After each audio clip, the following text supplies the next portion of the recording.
O'Reilly. You need parts? O'Reilly Auto Parts has parts. Need them fast? We've got fast. No matter what you need, we have thousands of professional parts people doing their part to make sure you have it. Product availability. Just one part that makes O'Reilly stand apart. The professional parts people. O'Reilly Auto Parts. You ever get that feeling the walls closing in, the concrete jungle suffocating you?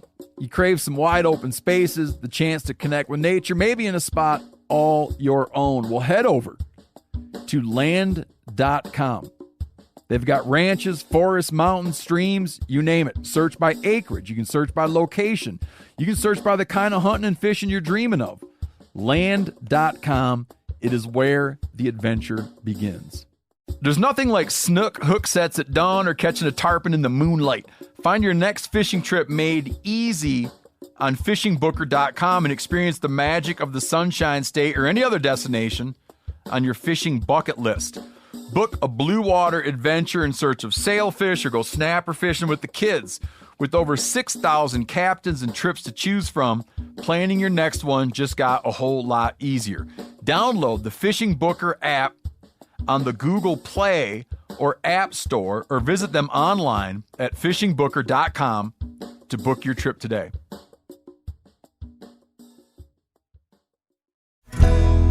Hey everybody, welcome to episode number 26 of the Hunting Collective. I'm Ben O'Brien, and today I'm in Austin, Texas at Archery Country, the best archery shop in all of Texas, in my opinion.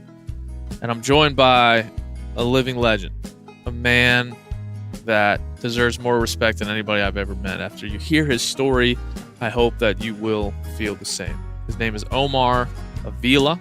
He goes by Crispy, and he is a veteran of the Iraq War and a man who has lived an exemplary life. He was in I don't even know how you really explain it, a firefight in Iraq. And it's hard to even talk about because it makes me emotional. But he was in a firefight and he sustained serious injuries and still fights them today. But he's a bow hunter.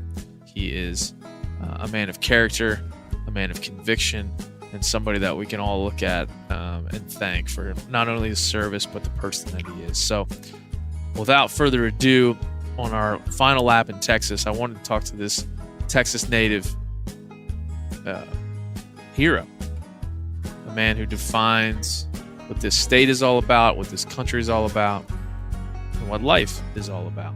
So without further ado, Crispy.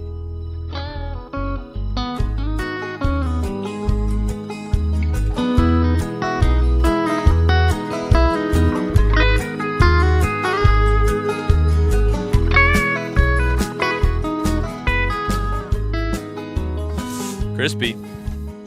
What's up, man? I don't know, man. We're here in Texas. It's freaking August. And 110 outside. 110 degrees. Sweating just drawing your bow back.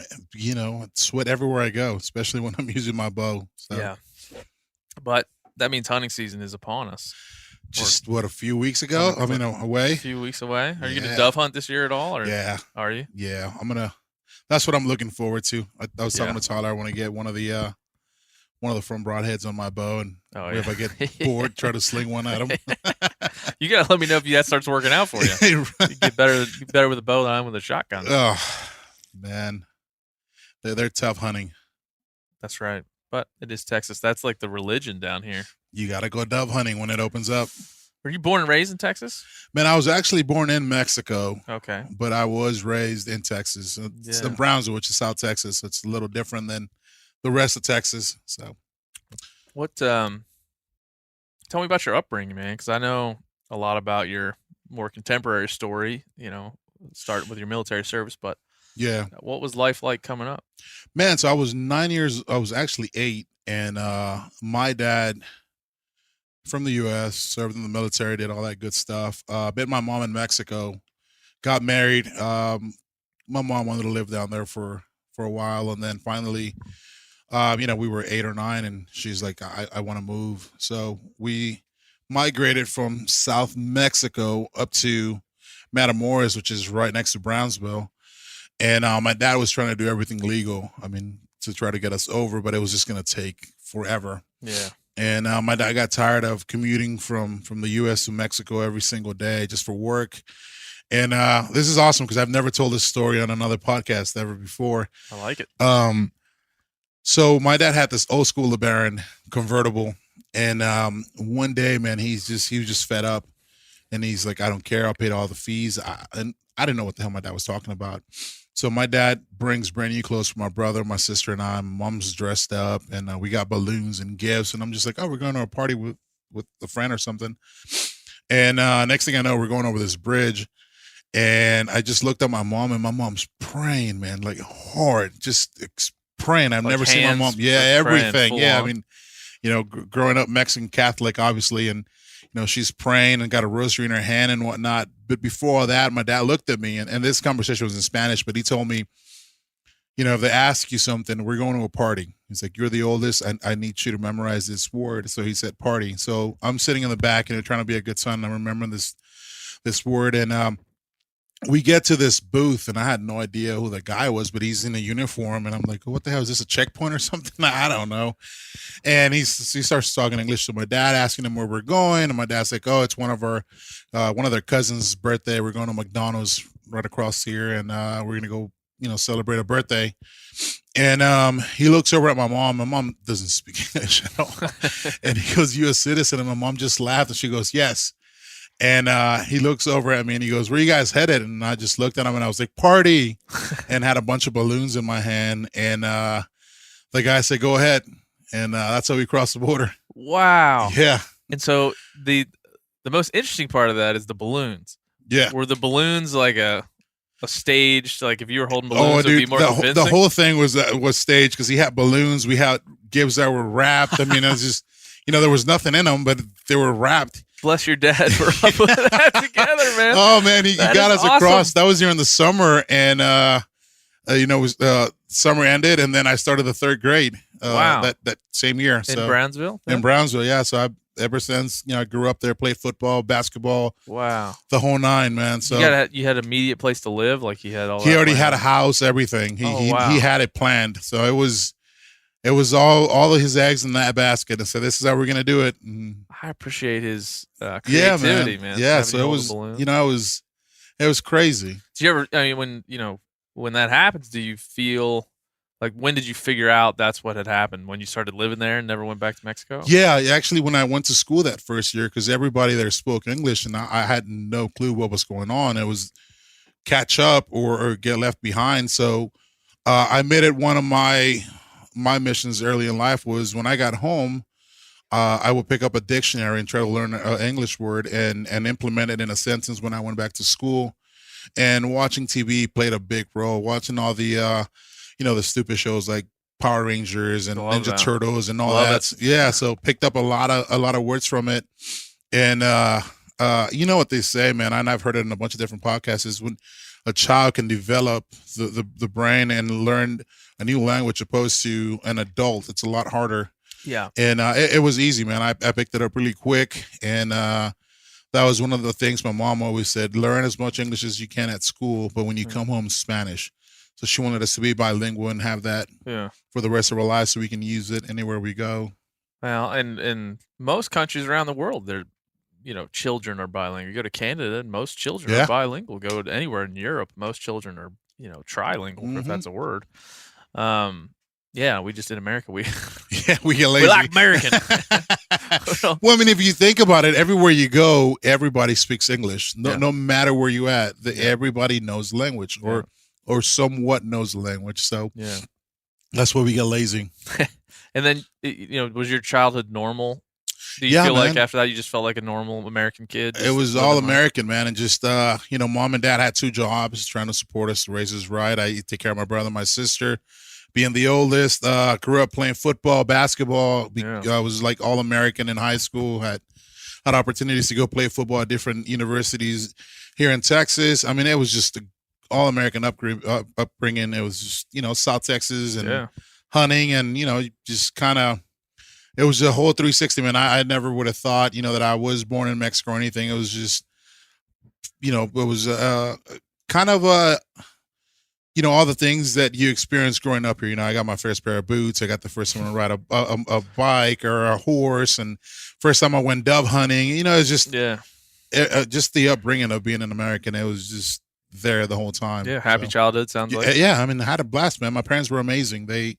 They always busted their ass to provide for us, and not once did I ever hear them complain or bitch about anything. They never asked for government assistance. They knew that, that they needed to do it the right way, man. And that kind of rubbed off on myself and my siblings. It was just, always do the right thing. And you're close with your siblings now, even now? Yeah, man. We've always been close. I speak to my siblings at least 4 times a week, whether text or phone call or FaceTime or whatever, where we all stay in touch. Same thing with my parents. We talk on a daily. So it's just, man, I've always told people it's kind of a blessing, man, how Hispanic people are brought up. We're very family oriented, and it's a big part of who we are. Yeah. And that, I've always been blessed with that, man. Even when I got injured, my parents dropped everything. My dad, was the executive chef at a restaurant in South Padre Island, and he dropped everything. My mom had just opened up a salon, and she's a cosmetology major and had her own salon and stuff, and sold it and moved. Brother and sister dropped school and came straight to San Antonio to be with me. So it's that support system. It's always been there. So we're super tight. Well, I think it makes for stronger people, stronger souls. Yeah. More resilient souls after what you're going through. And as a kid, you probably don't realize what crossing the border meant and what not at all. Not at all, man. Not at all. I never did. Not till when I was young and dumb and in high school, and we go to Matamoros to go and party and whatnot, and I come over and they ask you in the border, like, hey, U.S. citizens? Like, yeah, man. What are you talking about? Let's go. And I come back home. I tell my mom we went to Mexico. She's like, whoa, you can't get in trouble or you're going to get deported. And I'm, what are you talking about? And so I never really realized till I was probably a sophomore in high school. So when my dad got done paying all the fines, mom and dad paid all the fines, and we got an attorney and all that. And it was a week and a half before 9/11 happened, which is my sophomore year, is when I became a citizen. Wow. Yeah. So a week and a half before 9/11. Before 9/11 happened. What a story. Yeah.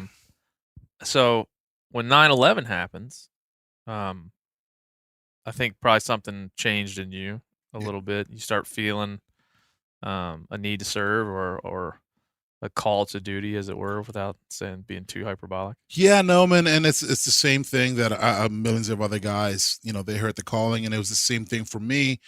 I knew I was the oldest, and I knew I needed to go. And I was just, when it happened, man, I had always felt American, but till I got my citizenship, that was a validation of me being a real American and being proud and whatnot. So sitting there and watching those towers get hit, man, I think I was one of maybe 5 kids that were crying because it had that much of significant impact in my life. And right then and there, I made up my mind. I said, I'm going to go and go fight these cowards so that my brother and my sister can grow up free in our country and accomplish anything they want to be. If they want to be a doctor or a surgeon, whatever the case was, I wanted to go over there and fight for them so that they can live free. And I feel like it was my duty, man. I feel like, the U.S. gave me an opportunity to be an American and gave me the chance to accomplish and be anybody that I wanted to be. And I feel like I needed to fight for that so that my siblings can keep living it, going, So, yeah. I mean, how old were you there that time? Sophomore in high school was 15, 16. About the same age. That's what I think I was about 16. I didn't feel anything like that. I just think like what strikes me about how you grew up and how I grew up in like the suburbs and comfortable life. My parents worked their ass off on their own business and worked hard a lot. Yeah. But I think there's just a different mentality. Like the immigrant mentality, the mentality coming over here and the appreciation that you had, I feel like shit for not having. But it's not that I feel like shit. I understand how you got to where you got to and why you got there. Yeah. And I also understand like why my path took a little bit longer. It took me, 6, 7, 8, 10 years to realize, holy crap, what do I have here? Because there's nothing else to compare it to. It's just life. Yeah. That's what it was. So how long you went through high school? When you got out of high school, did you immediately join the Army? Or I did, man. So when I was a senior, I was kind of on the fence because I had a couple universities asking, if I wanted to come play football there. And that was another thing, man. Football became life for me, as any Texan, man. It's just, it took over, and I happened to be a great athlete. I was 6'2", 185 pounds, and I was running the 40 I can't remember, it was like 4'6", 4'5", something like that. Yeah. So, a couple of different schools wanted to turn me from a defensive end into a linebacker. And, I remember there was nights that I couldn't sleep just trying to make up my mind of what I wanted to do. But I remember I said I had made that promise that I was going to go. And I just kind of pushed all the schools away and signed up, man. And everybody was kind of shocked of what I had chosen to do. Yeah. But signed up and left right away, man. I think I went into the recruiting office. It was June 16th, June 26th. I was on an airplane. Wow. To Fort Benning, Georgia. First time I ever been on a plane. Holy shit. Headed to Fort Benning, Georgia, because I had signed up as an infantryman. And you're 18 then?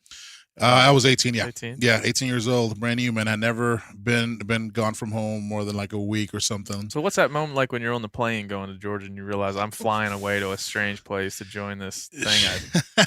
Man, a lot of mixed emotions, just wondering what the hell I'm doing. Yeah. Where is this going to take me? Just a lot of mixed emotions, happy, excited, just thrilled. And man, there's just a lot of mixed emotions, man. But it was all good. At that point, is it all opportunity for you? Remembering back then, like it's all about the opportunity. It's not like I'm sacrificing getting on this plane. No, not at all. It was just kind of one of I started thinking about it. I was like, I'm going to go do this. And then when I get done, I want to be, I did a lot of research in the military. I wanted to come in as an infantryman, and then I wanted to move over to Ranger Battalion. And then from there, I wanted to be in the special operations community because, I started looking at all those things. I had friends that were already in, that were seniors when I was a sophomore that had gotten injured. That had joined the military and had gone down that path. So that path was already there for me, and that's what I wanted to do. So it was all opportunity. I just wanted to keep growing, and I had made up my mind. I wanted to make the military a career. So it was it was all in for me with the military. Yeah. So then when you get there, you get to Georgia and you start to experience what this is like. This is basic training, I'm assuming. Yeah, it was, man, it took me for a spin. I was not expecting it. A lot of the guys kind of prepared me. They're like, listen, they're going to yell at you. They are going to get in your face. And I was like, I can take that. Oh, I've seen yeah. The gunny. I've seen that. Yeah. So I was like, okay, I'm ready for this. And then, I accidentally bumped into one. And this is, you're talking about 2004 when they can still put their hands on you. Now I hate it, but the military's gotten super soft, and everybody cares about everybody's emotions and feelings now. And back then they didn't care, man. They were like, we're shipping you up to go to war. We don't care about your feelings. And, I bumped into one of them, and next thing I know, I'm on the ground. I'm getting kicked by all 6 of them. And so there was that kind of military. And now that I look back at it, I was like, man, that shaped me up to who I am today. But it was, there was definitely some lonely nights, man, when you start thinking of all your buddies back at home. And, like I said, I went there in the summer, so I didn't graduate till around December. So, I'm sitting there and I'm like, man, I wish I was in a blind right now hunting, or I wish I was dove hunting, or, just the thought of having a dip in your mouth and walking some fields, man, that's kind of where it used to bring me back at night and makes me miss home. And you were living that idyllic Texas Friday Night Lights life, weren't you? For lack of a better term, star of the football team, jock. Yeah. Probably, had a lot in front of you. Yeah, man. Went from being in the front of the newspaper to being in a room where nobody gave a shit who I was. Yeah. So it was a culture shock for sure. Yeah. They kicked you, man. Yeah, man, they did. They kicked people today. They'd be like, they'd have sensitivity training the next week. Man, the Army be done if they found that. They just shut it down. Yeah, shut the whole thing down. Shut it down. Nope. No more basic training. They kicked a guy. It's funny you say that shaped you later on, or that, even today you're appreciative of that. It's not like some bad experience. Oh, not at all. I mean, it just, man, it's lessons in everything. I don't think that it was meant to necessarily break me or change me in a bad way. It's just, hey, man, these are the rules, and this is the way that everything's set up, and you put your hands on a superior, and we're not going to tolerate it. It's the same thing. If I would have had one of my privates put their hands on me, oh, you damn sure me and my other NCOs are going to beat the crap out of you. And it's just, it teaches you to establish, the channels that's in the military, from a private all the way up to the higher command. And it's just, it's a military, man. It's not a 9 to 5 working at McDonald's or at a car wash or something, where it's a lot different. This is, at the end of the day, this job, your life is on the line, and I don't have room to baby anybody or be soft. Like you expect something from everybody. And that's just what it is. That's the reality. You didn't get like a participation trophy. You participated in the beating. Yeah, here you go. Thanks for coming. Yeah, I mean, I can tell you, I never did it again. I make sure we're in my surroundings at all times. So that's it. That's severe punishment teaches you immediately. I realize right now that my wife is doing that to me with things like hand towels, shit like that. I'll like pick up the wrong hand towel and put it on the dishes. She'll be like, "I'll fucking kill you." I'm like, I get what you're doing. That's like kicking me. I get it. Oh man. But yeah, I mean, I think your story as it builds, because I've read it a couple times, and I was interested to go through it with you, but I didn't know a lot of these little points. But it builds into this. People love to talk about Pat Tillman leaving the NFL. These sacrifices are the type of people that are molded in, shaped in their young lives to be mature enough to make that type of sacrifice. And then being put in a room with, a lot of people that have that same idea. I mean, that's got to it's change huge. you. Everybody feeds off of everybody, man. And it's just one of those. It's one of those things where a lot of people always talk is like, what happens when you put all this alpha guys together? It's going to be a competition and whatnot.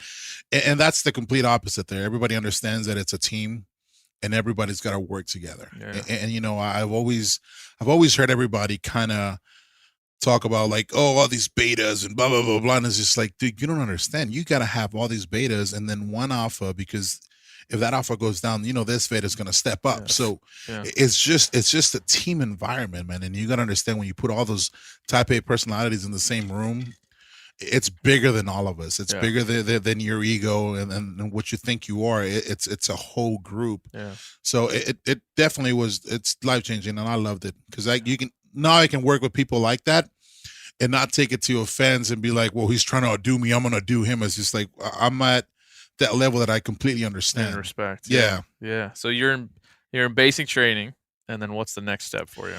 Basic training, got done, you go through infantry school, you get your blue cord, which is an infantry blue cord. And then I went through a school called the Javelin. It's one of the most expensive missiles that the Army has. They're like $500,000 a piece. Wow. And I went through that school because I was waiting for airborne school to open up. And at this time, there was a lot of people that were coming in because they wanted to go fight. So the schools were kind of backed up. So I went to that school for about a week. Was it a week? Yeah, it was a week. Graduated, went through airborne school, and got shipped to my unit. Got to come home for 2 weeks. And luckily, it was during Christmas time. So I got to spend Christmas and New Year's with my family. And then I got shipped to Germany. My order said Europe, and I was excited because the only airborne unit in Europe was the 173rd, where it was out of Italy. So I was like, oh man, that's awesome. Coming to find out, the Army had different plans for me. They're like, you're not going to an airborne unit, you're going to a mechanized unit, it's a mechanized infantry unit. We rode on Bradleys, which is kind of smaller tanks. And, I see my orders and I'm like, oh shit, Germany. And I was like, well, what airborne units in Germany? And everybody's like, none. And I was like, damn it, I went to that training for nothing. And it happens a lot. And I got to my unit. The guys were just getting back from deployment. And, then we started our regular rotation, started going to the field, started getting ready for our deployment, and deployed. And we got into a zone called Adamia, which it was the last place that Saddam Hussein had been seen before he went into hiding. And the guys before us actually had a battle between his two sons and that castle that we took over, or the palace that we took over. And you can tell, man, there was just every building was all jacked up with bullet holes here and there. And that place hadn't been patrolled in 2 years, so we kind of showed up and then took over. So how many people in your unit, and then what was your kind of role? So we're about 390 guys. It's a company element. And I was a gunner. So when you come in as a company, you got to break it down. You got first platoon, second platoon, third platoon, your headquarters. So there's about 4 or 6 different groups. And we all kind of take turns in patrols, kind of establish that we're in the area. So kind of the biggest thing that was going on there, man, is you had the Sunni and the Shiite. And the Sunnis used to come over to the Shiite, kidnap them, and do it execution style, man. Set them just shoot them in the head, and they go back to their side. And then these guys would go back and retaliate. So it was a constant battle going back and forward. So we need to show presence and stop them, because a lot of IED materials were coming out of that area. So we kind of needed to come in, and we did a lot of night raids, and we went after HVTs, which is high value targets.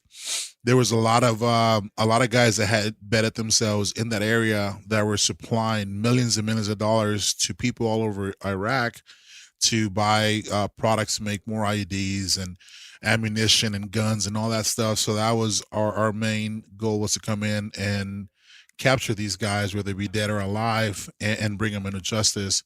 So it was a constant day. There wasn't a day, man, that nothing didn't go on while we were there. Wow. O'Reilly Auto Parts are in the business of keeping your car on the road. O'Reilly Auto Parts offer friendly, helpful service and the parts knowledge you need for all your maintenance and repairs. If you're confused about what part you need, like what wipers are going to be the best, what replacement headlights are going to be the best, go into O'Reilly and talk to the people that work there, because they're great and they're super friendly, and they'll get you squared away where you walk out knowing you got the right thing. They've got thousands of parts and accessories in stock, either in-store or online, so you never have to worry if you're in a jam. Do you need your windshield wipers replaced? You need a brake light fixed? You need some quick service? They'll help you find the right part or point you to the nearest local repair shop for help. The professional parts people at O'Reilly Auto Parts are your one-stop shop for all things auto do-it-yourself, and you can find what you need in-store or online. Stop by O'Reilly Auto Parts today or visit us at O'ReillyAuto.com/MeatEater. That's O'ReillyAuto.com/MeatEater. You ever get that feeling you're stuck inside staring at screens and a primal urge kicks in? You crave wide open spaces, fresh air, the chance to connect with the land. Well, maybe it's time to find your own piece of the wild, but searching for property can be a maze. That's where Land.com comes in. They got millions of listings across the country, from mountain ranches to hidden fishing holes. Their search tools are like a seasoned guide helping you narrow down what you want. Land.com isn't just about buying and selling. It's about finding a place to hunt, fish, explore, or simply sit by a campfire and listen to the crickets. So head over to Land.com today to turn one day into today, because trust me, there's nothing quite like the feeling of standing on your own piece of earth. There's nothing like snook hook sets at dawn or catching a tarpon in the moonlight. Find your next fishing trip made easy on fishingbooker.com and experience the magic of the Sunshine State or any other destination on your fishing bucket list. Book a blue water adventure in search of sailfish, or go snapper fishing with the kids. With over 6,000 captains and trips to choose from, planning your next one just got a whole lot easier. Download the Fishing Booker app on the Google Play or App Store, or visit them online at fishingbooker.com to book your trip today. And so, how prepared were you looking back at it now? You feel like getting in there, it was just, I'm doing a job, I'm performing a function, or was there some just sticker shock of, I'm in war now? No, man, dude, it's just, as an infantryman, I think we're wired a little different than everybody else in the military, or any operations guys, or just frontline jobs. We're wired a little different. We're, in a sense, I guess, brainwashed. It was like, your sole purpose is to kill the enemy, and that's it, you know? And so training for so long, you know, it's just kind of like a hunter. You shoot your bow, what does John do? Like 100 arrows a day or something? Old Dudley, something crazy, yeah. So that was our job. We practice every single day, and then you get dropped in the area and you want to put your skills to the test, and that's kind of what it was. We were ready to go, and we were ready to get in a firefight and implement everything that we learned on how to overrun and win. So it was, I was ready. All of us were ready, to be honest. And there was never a sense of like, oh shit, what am I doing here? It was just like, come on, I'm ready. Do my job. Yeah, pretty much. But yeah, man, like the first time that we got in a firefight and I actually saw the guy that I had killed in a firefight, it was probably a split second where it was like, holy shit, I'm 18, 19 years old and I just took a life.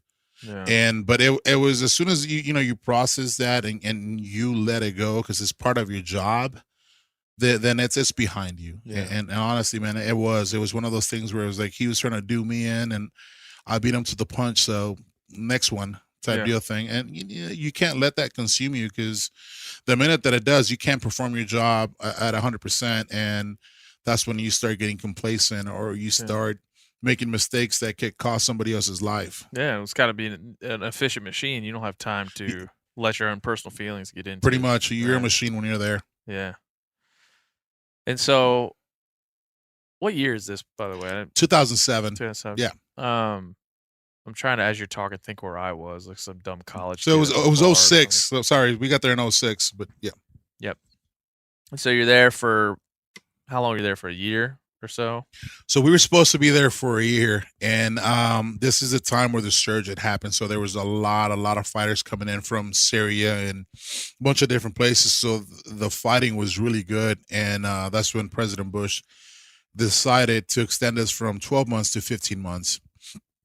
And none of us cared, man. We're like, come on, let's do this, because we were all looking at it like we're getting paid a lot more. Yeah. Because it's extended pay, and then you get extra pay for this and that. So instead of making like, I don't know, I think what if we were making like $3,000 a month or something like that? You were gonna make like $5,000. So we were all like, hell yeah, we're rich. Yeah, I'm gonna buy a brand new car when I get home. So like we were looking at a pay and spending a little more time at home.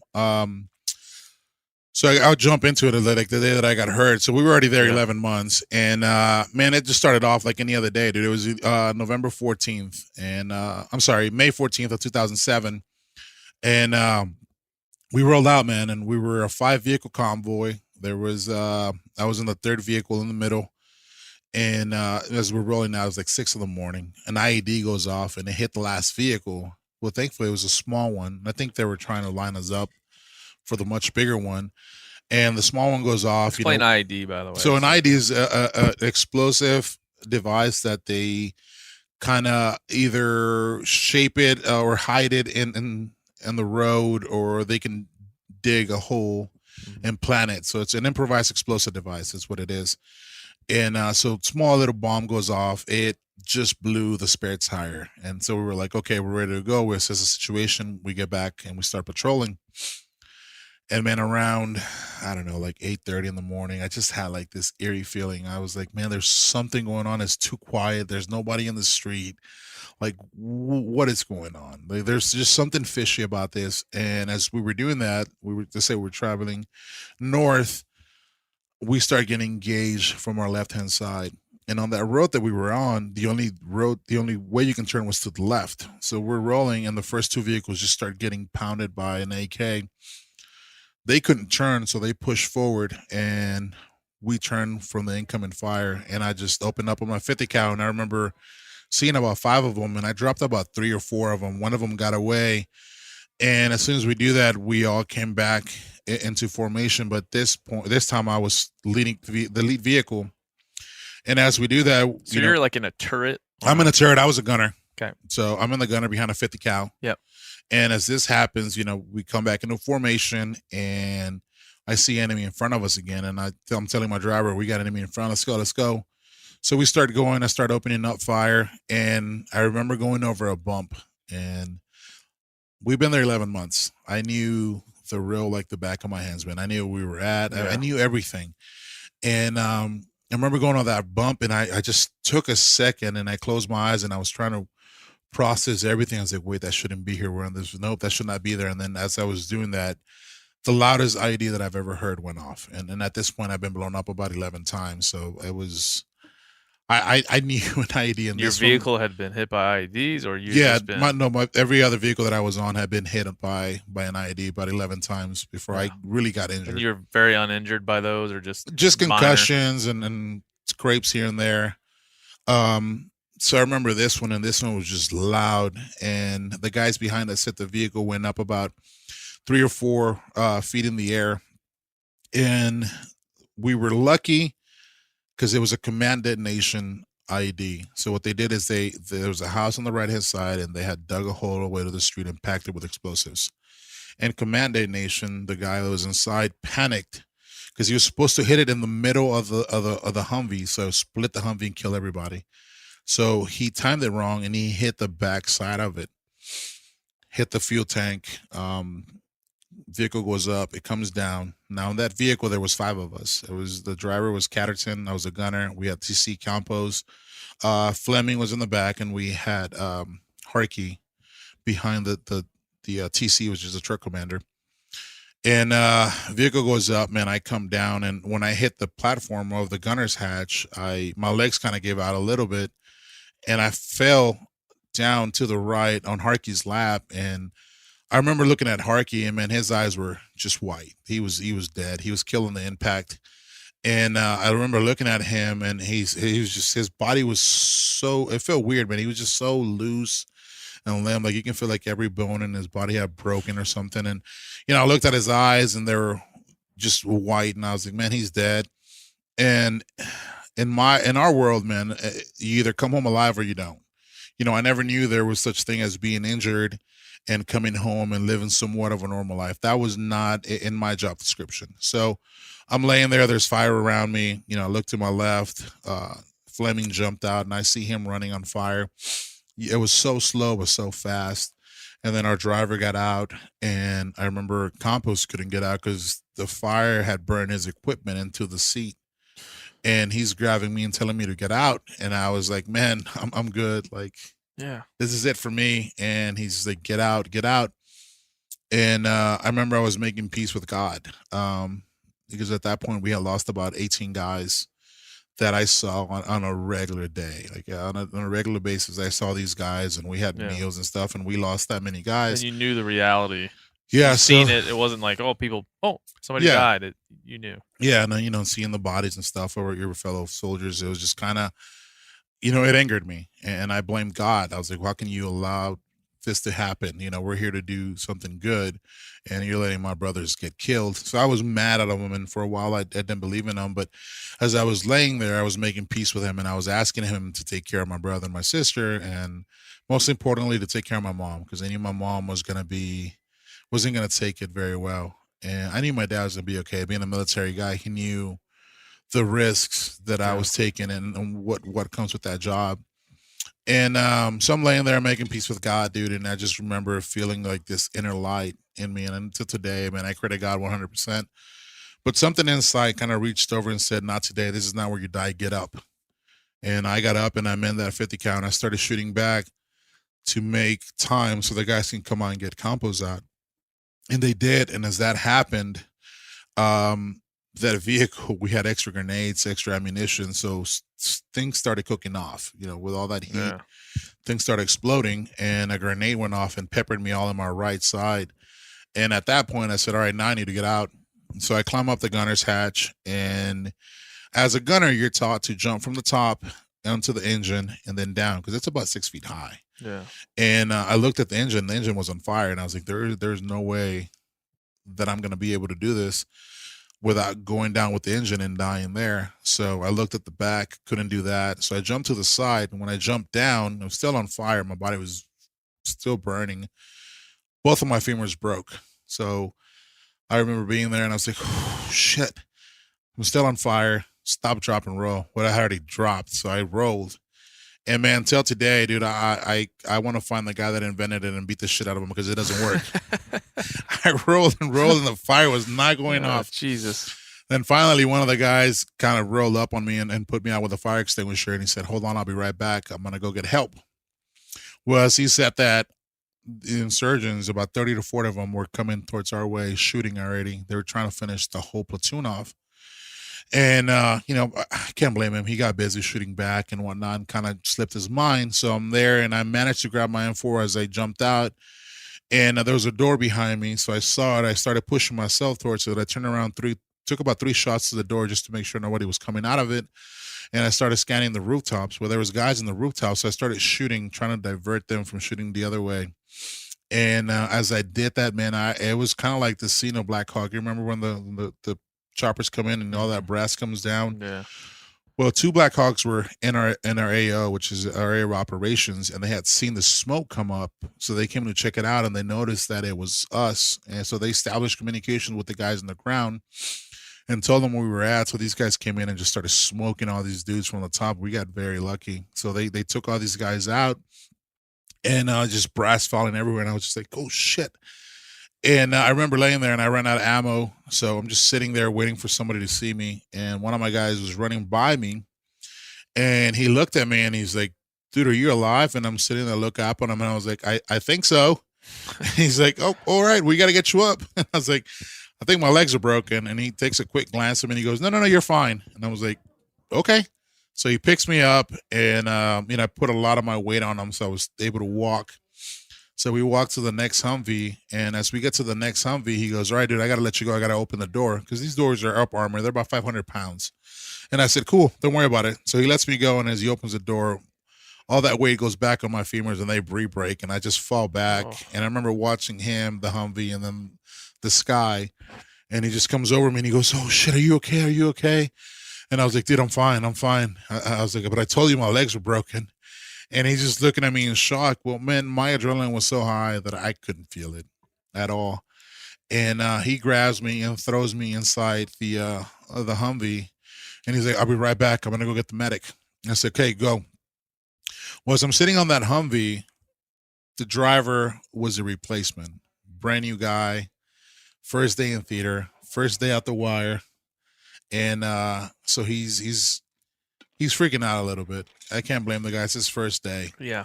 And he's kind of screaming pretty loud. And I just reached over and I slapped the shit out of him. And I said, shut up. You're okay. We're going to be fine. And he's like, okay, Sarn. So I said, give me the headset. And he gives me the headset and I call up the company. And I was like, man, I got 4 wounded. I got 1 dead. I need a medical evacuation as soon as possible. We're going to push out of the kill zone here soon. And nobody knew that I was wounded because, I just got on the mic and I started giving directions and commands. And man, it's part of the job. Like at the end of the day, it's part of the job. And that's what I was taught to do. So it all kicked in. And as all that kicks in, the medic jumps in and he grabs my arm, starts giving me an IV and starts assessing my injuries. And I looked at him and I was like, Doc, I need some water, man. I'm thirsty. I'm dying. And he goes, man, I can't give you any water. You're extremely dehydrated and burned. He's like, I don't want to give you any right now. And me being me, I kind of looked over him and I was like, dude, I outrank you. Give me some fucking water right now. So he's like, fine. He gives me a water bottle. I take a sip and I made the biggest mistake of my life, man. I poured it over my head and all the chemicals and everything just kind of rolled into my eyes. Oh, and I went blind for a little bit. Oh. I couldn't see. To top it off, I asked the driver what position we were in the convoy, and he said we were the first vehicle. So I knew it was my job to get everybody back because he had no clue where we were going. So right then and there, I made up my mind. I was like, do I panic or do I keep my composure and get this guy back? And I knew I needed to keep my composure because it wasn't just me. There was a lot of guys depending on me to make the right call. And as we do that, you can hear over the radio, we're loaded up. We got to go. Let's go. So we started pushing. And like I mentioned earlier, we've been in 11 months. So I knew this place like the back of my hand. So I was like, I knew exactly where we were at and I knew how to get back. So I started giving him commands on how to get back and he's following them. And I asked him, I was like, can you see the gates? And he's like, I see the gates. So I was like, give me the headset. So he gives me the headset. I call it up. I was like, open the gates. We're coming in. We roll in. And as soon as we roll in, there was already the medics waiting on us. And there, like I said, there was 4 of us wounded, 1 dead. And we only had 3 medics. So when they opened the door to my Humvee, I closed it. And they were like, what the hell? So they opened it again. I closed it. And they opened it. I was like, dude, we need to get you out. I said, there's 3 other guys behind me that are worse than I am. Get them. And they're looking at me like, you're pretty jacked up. You're naked. You're burned. There's still smoke coming out of my body. And what was awesome was that we were attached to a Special Forces group that was right next to us. So their medic came over and he's like, hey, man, I'm here. I got you. And I was like, okay, cool, let's do it. So he grabs me. And as soon as he grabs me, they take me inside, and as I'm laying there, I see the guys coming in, and I looked at Campos, and I was like, you good, bro? And he couldn't speak, and I was like, all right, man, we're going home. And he's like, all right. Shortly after that, the choppers came in, they picked us up, they took us to what's called the Green Zone, which is one of the biggest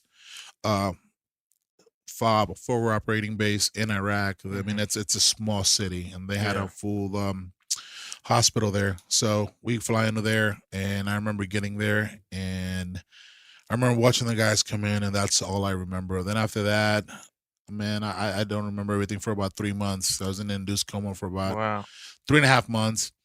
But I woke up in Brooke Army Medical Center, which is in San Antonio, Texas, and my whole family was there when all that happened. And I just remember waking up and kind of disoriented. I didn't know what was going on, but it was, I was looking at myself like, what the hell? Like, what happened? And it took me a little bit to grasp what had happened. And then from there, man, and everything else began, like surgeries and did they think you were going to die at any point? They did. So they actually gave my mom and dad a 30% chance of me of surviving. So they told them to get ready and to start making funeral arrangements. So, but my mom refused, her being religious and all of us being, she was like, no, God's going to spare his life and he's going to save him. And, 11 years and here I am. But yeah, man, it was, as a result of it, it was 75% burns to the body, 34th degree burns.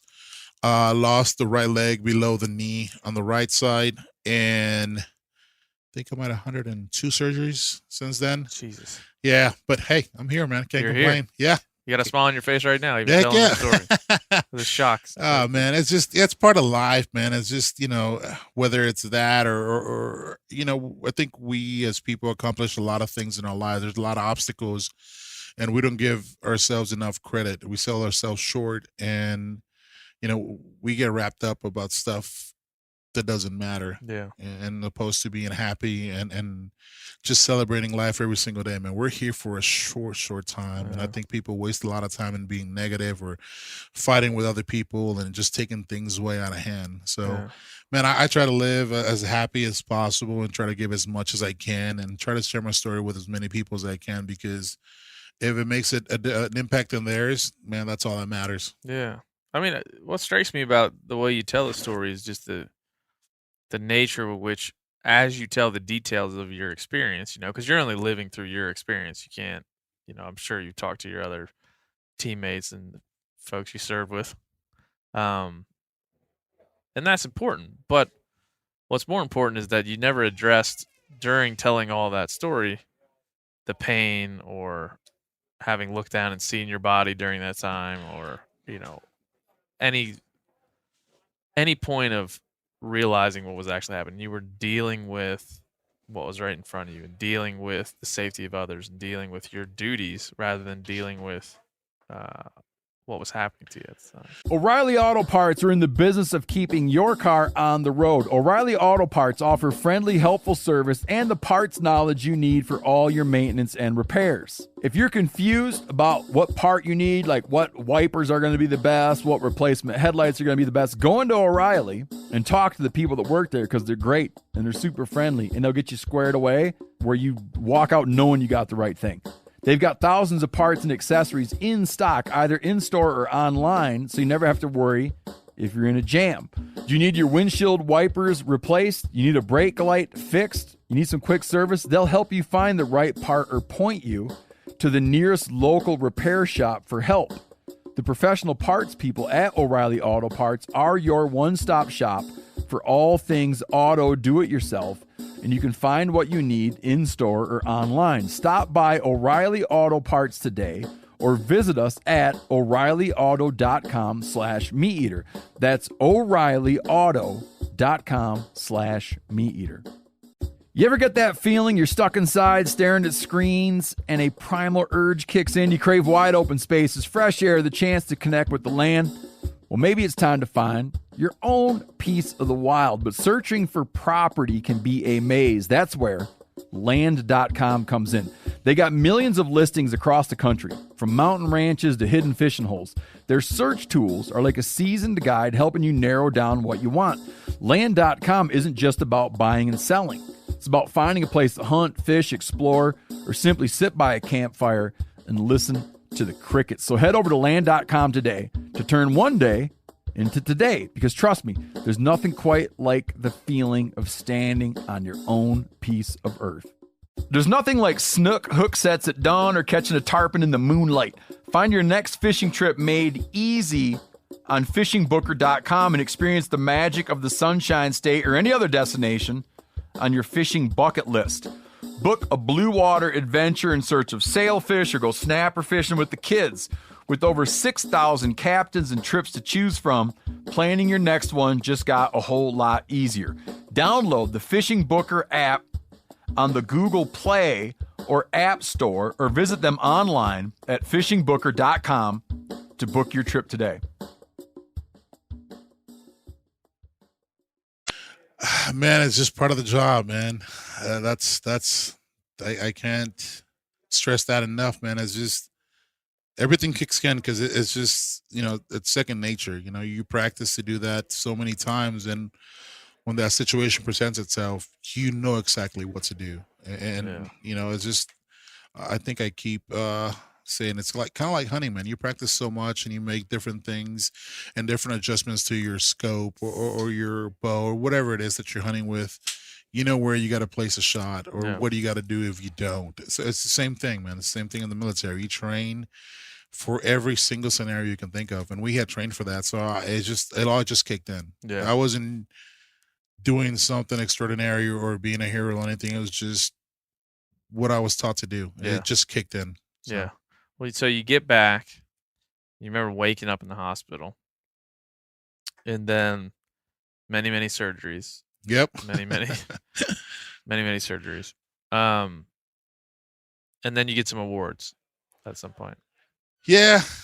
Got a couple of awards here and there with Valor and whatnot, but man, they call them awards. Is that the right terminology? I don't know what. Yeah, it's the awards, man. You get different things. So you get a Purple Heart, Silver Star, Bronze Star.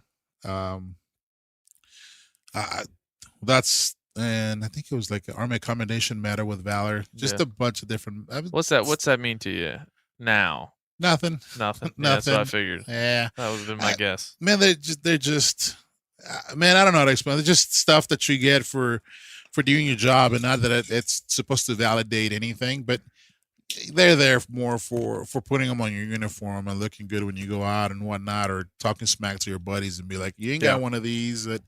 But at the end of the day, man, I don't think any medal represents who that person is or shapes them up or does anything different. It's just a piece of freaking metal that costs maybe $2 to make. Like, well, it signifies something, but the other thing I was thinking while we were talking about this is like, what was the real award? Because the award wasn't the Purple Heart. Like, that's not what you got from this. But you were awarded something for going through this experience, whether it was a very personal thing that you feel you've achieved as a better self, or just a better perspective. Like, what at the end, what was the real award from this? I mean, it's harrowing. It's everything you could describe. I mean, from the whole thing you're talking about, like what I gotten out of it, man. I think the biggest award that I've gotten it's when I get messages from people from all over the world on how I've made an impact on their lives and how they switched their lives, and just how I motivate them, and they've made changes because of something that I wrote or something that I shared with them.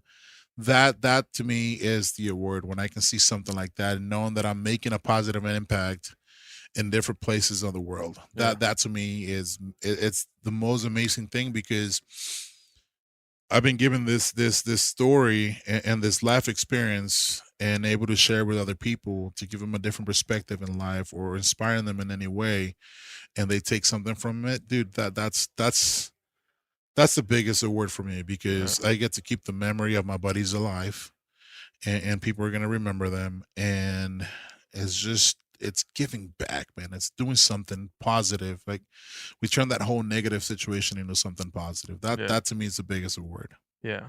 Well, and that's what strikes me about you personally, is that it's always about what you're giving, never about what you're getting. Yeah. And to the point where you got something, but it didn't matter. But it's about the real award is what you gave.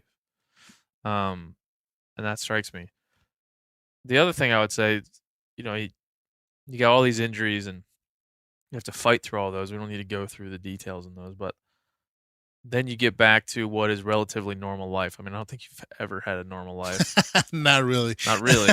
But you get back to living a life, right? Yeah, you get back to making relationships and being able to function. Making the best out of it, yeah. Yeah, making the best out of the situation you're in. Many, disabilities is the only way to put it. Mm-hmm. And then you get back into the world, and at some point, the guys that we're sitting in archery country, the guys, Tyler and Brennan, the two guys around, we're talking about the time you came in here and the first time you drew a bow. Yeah. And that was pretty emotional for you. Like that was something that. It was, man, because like growing up, I was always a rifle hunter. And, but I had always had it in the back of my head. I was like, I want to shoot a bow.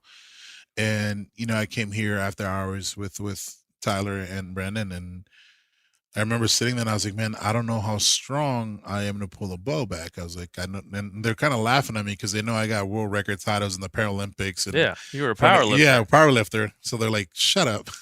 But I'm like, these are different muscles. This is something different that I've never kind of picked up on. So I remember. Well, to describe for people, just for discussion purposes, how many working fingers do you have on? Probably one. One? Yeah, that trigger finger. The one that counts. The one that counts. That's right.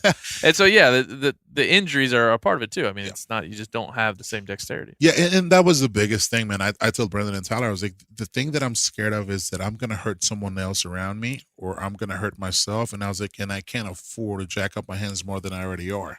So they brought out a beginner's bow. It was like a kid's bow. And I was pulling 20 pounds on it, man. And I let that first arrow fly, and dude, it was done after that. I was in here 5 times out of the week, like just shooting, and went from 25 pounds to 55 pounds, and had my first kill at 55 pounds on a bison. So, I remember you told me this story. You said, I killed a bison. I was like, what? And my first bow kill was a bison. Don't do shit normal, Omar. So, killed a bison. Oh, man, it presented itself, and I was like, I got to take this. So anytime a bison presents itself. Yeah, man. So took the shot, heart shot. It was a perfect shot, and I came back in, and Tyler and Brendan were like, dude, we need to upgrade you. He's like, you're done with that kid's bow. So I still have it. That's one of the things I'll never give up, because every time I look at it in the garage, it just reminds me. Yeah. But, I moved up, and, I'm pulling 70 pounds now. And, wow. And I mean, I probably pull more, but I don't think I need to. I don't think you need more than 70 pounds to hunt. And, yeah, man, now, I'm in here quite a bit, and now I shoot at home. I feel comfortable. And, I try to practice as much as possible, because it's just, man, I fell in love with archery. I mean, I still rifle hunt and whatnot, but anytime that I get a chance to go hunting with my bow, I'm all about it. Yeah, it's archery a discipline for you now that you've gone through so many of these. It is. For the longest time, rifle was it for me, because it took a lot of discipline and time and whatnot. And I was making pretty far shots, and then I transitioned into bow hunting, and I realized, you got to be a lot quieter, a lot smoother. You got to kind of sneak up on things. So it makes it a little more challenging for me because of my leg, and trying to make sure that I don't overstep or understep or make a sound and whatnot. So it's become very challenging. There's been times where I scared deer, and I beat myself over it, but I come back and I know what I got to do. And then when the sixth time that I go out and get it done, it's just such a rewarding feeling. And I know that I put all that time and effort and work into it, and now I accomplished it. So, yeah, in a sense it does, man. And I honestly, it was just for the longest time, I used to watch your stuff and everybody else you hang out with, and everybody go bow hunting, and I'm like, what are these nerds doing? Like, hey, come on, why are you hunting for Losers. 10 days? Get out of here. I got stuff to do, and now I'm like, hey, we're going on this hunt. We're gonna be gone for 3 weeks, and we were like, why? I was like, I'm bow hunting. I'm like, Yeah. why? And now I kind of get it and understand why. So Do you credit? I mean, I don't think you need to be changed in any way, but do you credit hunting? And you had hunting throughout. I mean, obviously, but do you credit this new discovery of archery hunting, or like just this connection to post injury, post war healing, new life? Well, that was always there. That was one of the biggest things that helped me get out of going the route, which is that dark side that a lot of the guys tend to get into. The outdoors did that for me, and it was getting out of the house, sitting in a blind or spot and stock, whatever the case was. But as long as I got out of the house and I was out in nature, even if I didn't get a kill, it just did something to me. It was able to help me reset from whatever was going on back at home, and the appointments and the doctor's appointments and the surgeries and the infections. All that didn't matter when I got to that camp. Yeah. And it still doesn't matter. And it's what helps me reset, man. I think there's just something about hunting and the people that are involved in it that are like-minded people. And it doesn't matter what color, what race, where you're from. When you step into that ranch or out in the open country, wherever you're at, and whoever you're with, that animal doesn't care what color you are or who you are or how much you make and whatnot. And you're able to connect with all those individuals because you have the same purpose, and it's to get that elk or that whitetail or whatever it is. So that's always helped me. And just meeting people alike, man, it's just it's an amazing beautiful, it is enriching thing, man. Yeah. I always tell people I don't have, and I always bemoan the fact that I don't have the experience of brotherhood like you did and do. Yeah. And the situations that you had them.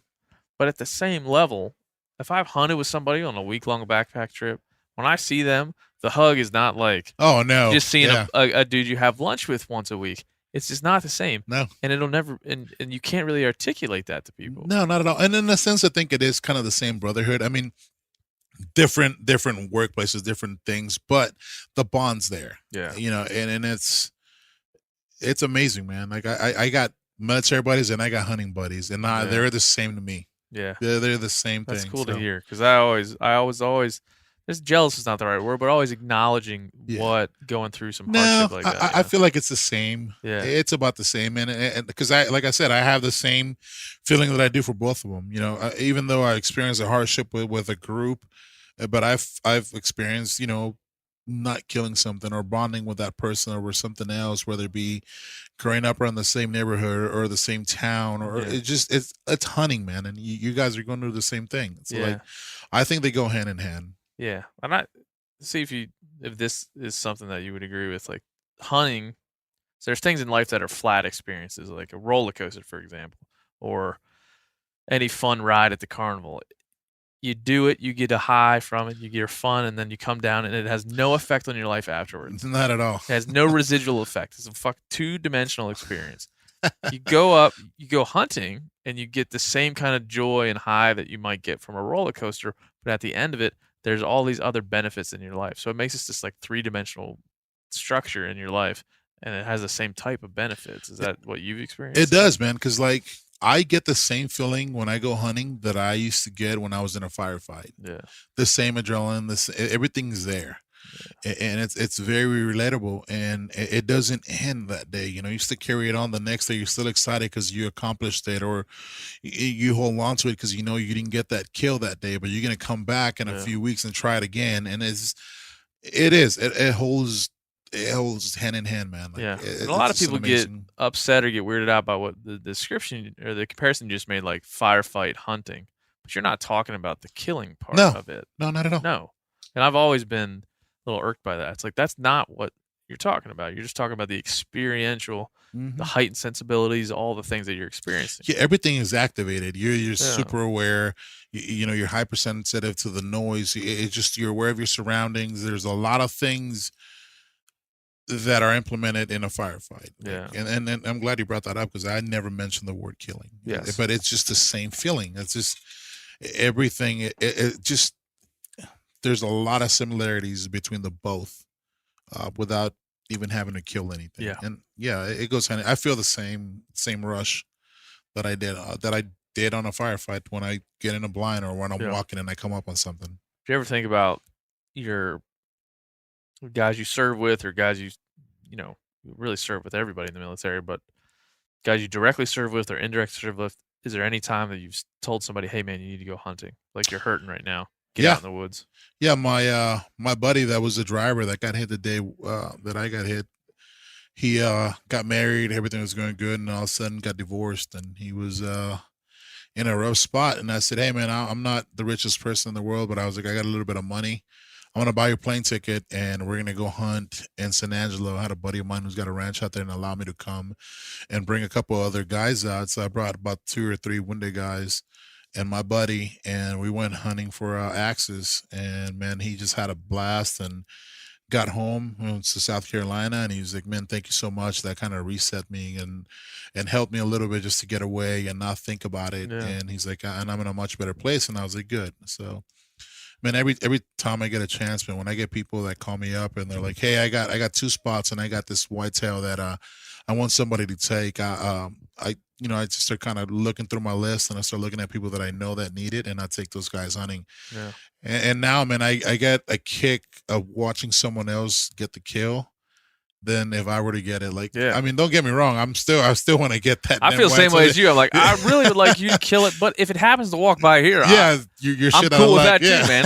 I'm not gonna push my luck. Yeah, man. So it's just kind of it's grown into that, man. And I love hunting. I love everything about it. I love what we do, the preservation, everything behind hunting, man. It's just I've never met a hunter that is just a bad person. Yeah. So I mean, I'm sure they're out there. I just haven't met. There's plenty. Yeah, I mean, yeah. Camping is fun, but there's people that litter. Like hunting is fun. There's people that poach. Like that's part of life. Yeah. Military's great. There's some people that are bad there too. Oh yeah, of course. And so yeah, I mean, it's not worth focusing on. But so life for you today. I mean, how many years since you woke up from that? 11.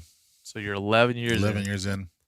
And life for you today is what? I mean, it seems happy. You seem, man, it's awesome, man. It seems an admirable life that you live. You know what, man? I'm very blessed to have the friends that I have and the things that I'm able to do. And I got a great woman at home that allows me. I guess we can say that. But mine too. Mine's allowing me to be here tonight. Yeah, no kidding. Like allows me to do the things that I do, the things that matter, the things about giving back and being involved in my community.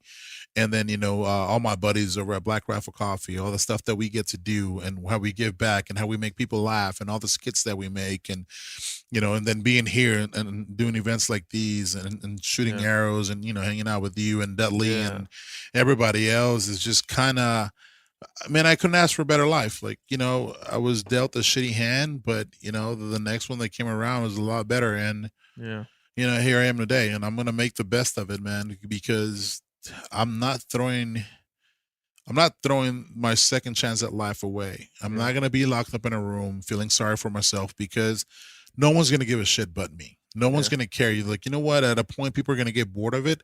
And they're going to be like, well, you know what? He gave up. I'm done. So I refuse to do that because it would be an injustice to my friends that died that day for me to throw my life away, feeling sorry for myself. And it's never been me. Like, man, I'm here for a reason. I'm happy. I love life. Like, there's just so many great things to focus on and things to do, man. Like, we all have goals. I want to do a bunch of different things before I'm done. Like, it's just life's such a beautiful gift, man. I'm not going to throw it away. Yeah.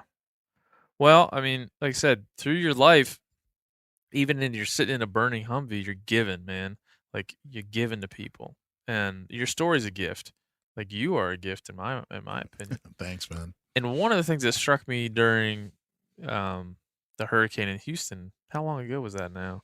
Are we going up on a year now? Yeah, I was just saying a year, but I don't want to be wrong. Yeah, I think so. It's coming up in 1 year. And what struck me about that is that during that, you were from here at Archery Country organizing trailer loads of goods, sacrificing your time and all your energy and bringing people together. John Dudley came down to help with some of that, and pulling together as much energy of positive energy during that time of crisis as you possibly could, and continuing not to just talk about giving or exemplify, but put that shit into real action. Yeah. And we got to go to an event and see the people, but I want to end on, like, tell people, you went through the worst thing imaginable. Mm-hmm. And you said you got a second chance in life. Yeah. What would you say to somebody that, like, my life's not working out for me? Life, for whatever reason, life is shit right now, and I can't get up off the mat. I keep trying to get up, and I keep getting knocked back down. I keep trying to get up, I keep getting knocked back down. What would you say to that person who just is at the end? Man, if I can give an advice, is if you could keep getting knocked down, make sure you line on your back, and once you get up, look at life right in the eyes and say, "What else you got, bitch?" Yeah. Because at the end of the day, man, it's part of life, man. We're gonna get knocked down so many times, but that one time you get up and do something, it's gonna be magical. It's gonna be epic. Like, it's just you're one shot away from doing something that's gonna change the rest of your life. And the minute that you give up, you're done. Yeah. So just keep at it, man. Life's gonna test you, and it's gonna test you very hard. And it's up to you how much you want to keep giving back and how much you really want it. Yeah. And if you ever feel like giving up, just listen to this podcast over again, or Yeah, follow for sure. Crispy on Instagram and wherever you can find him, and then shut the fuck up and get rolling. Don't be a bitch about it. Man. Hey, I complain sometimes too, man, but we're humans. Yeah. We're gonna do it. Well, of course we are. Of course we are. But yeah, I mean, I could say so much about your story, but as far as came to this country, you sacrificed to be here, and then were accepted, and then sacrificed for this thing, and now here you sit. So it's a special thing to sit down and talk to you, and I really appreciate it. Thanks, man. I appreciate it. Thanks for having me on. Yeah, let's go have a drink and enjoy. We never really talked about, we're in Tyler Vandercook owns, as the owner of Archery Country. His office is in tatters. Like, I think we maybe use this moment to call him out a little bit. Yeah, clean this thing he up. needs to There's clean it up in here. I mean, there's it looks like you might have a problem, because there's a 2/3 drank bottle of Tito's, like a handle of vodka, and there's some scribbled on Post-it notes. It's not looking good in here. Not at all. There's some questionable drinks around here we looked at. He's got a right in his desk. He's got a Bang. He's got a Bang Georgia Peach Sweet Tea, Protein Brain, and Body Fuel. I've never even heard of that, but Nobody's ever heard of that. Yeah. It says Super Creatine. BCAA aminos. Anyway, Tyler of Archery Country, we have to have an intervention. Yeah, clean your shit up. But we're here for BHA. We're here for a cool full draw film night. Yeah, I'm looking forward to that. Watching films and celebrating public lands, and I'm glad to be here with you, man. Yeah, likewise, brother. Thanks for having me on, man. It's an honor. I hope people enjoy this podcast. I hope they do. I know they will, and hopefully next time we can go hunt. Yeah, I'm in. Done. I'm all in. Thanks, sir. Thanks, man. That's it. That is all. Episode number 26 is in the books. I want to thank Omar, Crispy, for sitting down with me here at Archery Country in Austin, Texas, talking about his life and times, his story, what the military means to him, what sacrifice means to him, and all those types of things. I'm not really sure what to say about that story, other than I'm floored by it. I am inspired by it, and I'm forever changed by sitting across from this man and listening to what he went through. I think, hopefully, as you all listen to his story, if not, go back and listen to it again. Think about where you were in your life, what you were doing when he was in a burning Humvee, and when he was going through 100 surgeries, and he was rehabbing, he was fitting his prosthetic leg. Think about where you were and what you had that he didn't have. And hopefully we can all learn from it, and we all get better. So appreciate you for listening. Appreciate Omar for being a part of this. I don't really have much more to say. I think I just want to end this by saying thank you, Omar. Thank you.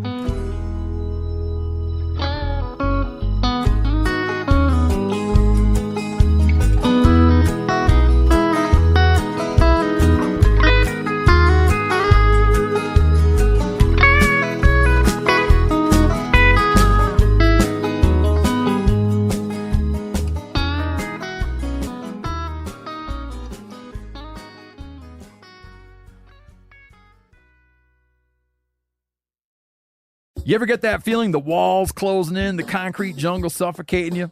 You crave some wide open spaces, the chance to connect with nature, maybe in a spot all your own. Well, head over to land.com.